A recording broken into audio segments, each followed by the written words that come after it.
Looking for the best Bluetooth car kits? In this video we will look at some of the top 3 Bluetooth car kits on the market. Before we get started with our video, we have included links in the description for each product mentioned, so make sure you check out, to see which is in your budget range. At number 3. Nulaxy Wireless Bluetooth Transmitter Car Kit. Offers 2 USB ports so one can be used for charging at any time. Sharp LED screen ensures you can adjust settings accurately. Fairly easy to set up and use. Impressive results considering its price tag. Versatile kit that works easily with many other devices. Uses LED display to provide information.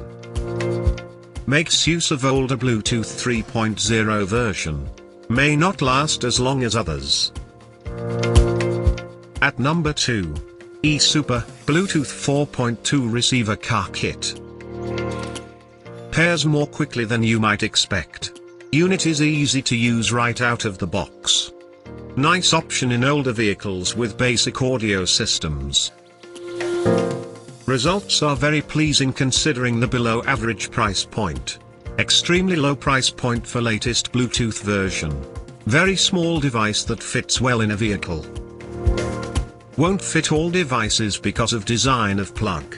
Some questions about longevity. At number 1. Anker ROAV T2 Bluetooth Car Adapter and Charger. Plugs into car auxiliary power port. Streams audio to car radio via auto-detected FM band. Controls music and phone calls with handy buttons. Offers convenient USB-A and USB-C charging. Latest Bluetooth 5.0 protocol. This lighter port Bluetooth car kit boasts the latest connection protocols and USB-C charging. Needs car radio for output. To buy or check price, click link in description. Please like and subscribe our channel for more products reviews.